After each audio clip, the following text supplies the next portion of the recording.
Bon dia, meus queridos, minhas queridas. Bonjour, mes amis. Comment allez-vous aujourd'hui? Je vais très bien. Mais je voudrais parler avec vous sur droit. Vamos falar sobre direito? Vamos conversar um pouco sobre direito aqui nessa aula muito informal, muito simples, muito à vontade. Vamos fazer a nossa roda de chimarrão mais uma vez, degustar, saborear esse chimarrão e, ao mesmo tempo, aprender, trocar ideias, assim de uma forma muito fofa, muito soft. Pessoal, na última aula nós conversamos sobre os serviços públicos e nós adotamos o material didático da Odete Medauer. Deixa eu mostrar aqui para vocês. Direito administrativo moderno. O conceito que ela traz de serviço público é muito interessante. Ela diz que serviço público, como um capítulo do direito administrativo, diz respeito à atividade realizada no âmbito das atribuições da administração, inserida no executivo, e refere-se à atividade prestacional em que o poder público propicia algo necessário para a vida coletiva. Esse serviço público não vai ficar adstrito somente ao Poder Executivo. Nós temos serviço público na esfera do Poder Legislativo, nós temos serviço público no Poder Judicial, nós temos esse serviço público em forma de prestação ou contraprestação.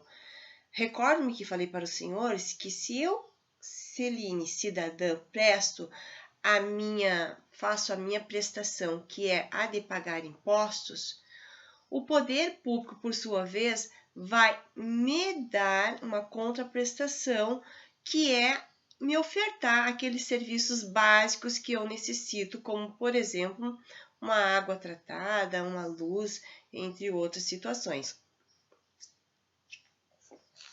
Então, toda vez que eu fizer a minha parte, a minha prestação, o Estado, muitas vezes através do Poder Executivo, vai me ofertar uma contraprestação, vai me conceder uma contraprestação.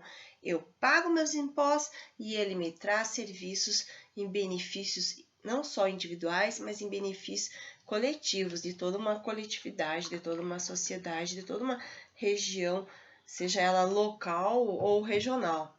Enfim, vamos adiante.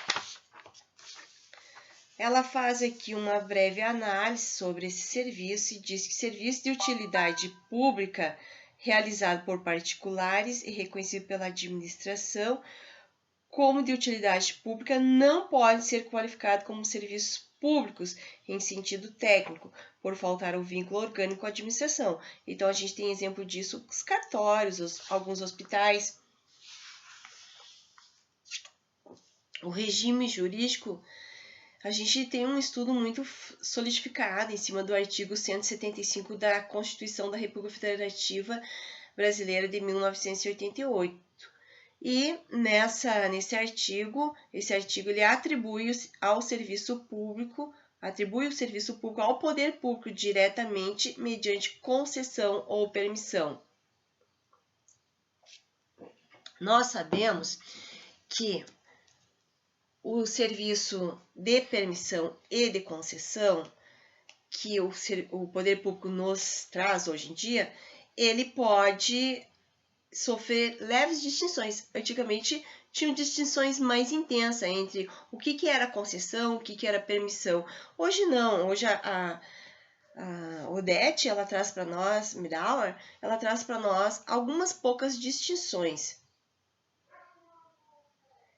Entre elas, por exemplo, a gente vai ter a concessão. Sempre quando se usa da concessão é quando, por exemplo, a gente necessita de um processo licitatório, conforme a Lei 8.666 de 1993, a gente vai usar do processo licitatório de modalidade concorrência, que é aquela modalidade para aqueles serviços que têm um valor muito alto, conforme previsão no edital. Então, ela é uma modalidade mais complexa. Essa modalidade mais complexa serve para o serviço público, né? Esse serviço público de concorrência. Então, nós vamos para esse serviço público de concessão. Para o serviço público de concessão, nós vamos usar a modalidade de licitação concorrência. Nessa concorrência, então, é para aqueles valores, aqueles valores vultuosos, né? Que é necessário, assim, um processo mais rígido, mais delongado, para que esse serviço seja prestado e tenha como objeto um contrato administrativo. Esse contrato administrativo, a Odete Medal traz para nós como sendo um contrato administrativo de adesão. Mas apesar de ser adesão, nós sabemos que, em se tratando de licitação, não é obrigatório a adjudicação do contrato. Mesmo a pessoa tendo sido passada por todas as fases do processo licitatório, talvez ela não venha a firmar este contrato, porque a administração pública, o poder público, ele tem algumas preferências, algumas prioridades, algumas situações que tornam esse contrato diferenciado do contrato civil. Porque o contrato civil,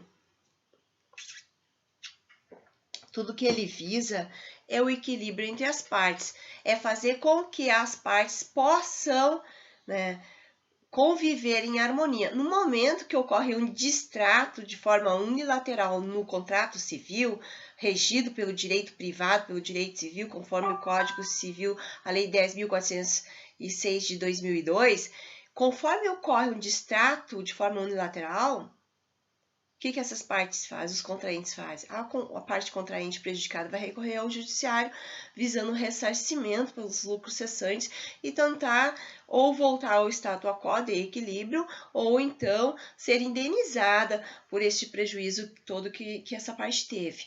Ocorre que no contrato administrativo não é bem assim, não. Ocorre que a administração ela tem alguns princípios, não só aqueles princípios de direito constitucional administrativo, do LIMP, legalidade, impessoalidade, moralidade, publicidade e eficiência, outros princípios, como, por exemplo, o princípio da celeridade previsto no artigo 5º, hoje no parágrafo 5º, entre outros. No artigo 5º, tem lá a previsão do princípio da efetividade, é prestar o serviço público de forma célere e efetiva. Bom, nós temos outros princípios, e nós vamos encontrar esses outros princípios de direito administrativo constitucional no artigo 37, tanto no caput como no rol do artigo 37 até o artigo 39, o artigo 40. E nós temos também os princípios da administração. O princípio maior da administração seria o princípio da supremacia do interesse público e o outro princípio seria a indisponibilidade do interesse público. O agente público não pode dispor do interesse público, não pode, porque não é da esfera individual do agente público. Ele, agente público, está agindo representando o poder público, ele não está agindo em nome próprio. Então, quando ele age em nome da administração, ele tem que respeitar os princípios administrativos, ele tem que agir conforme previsão legal.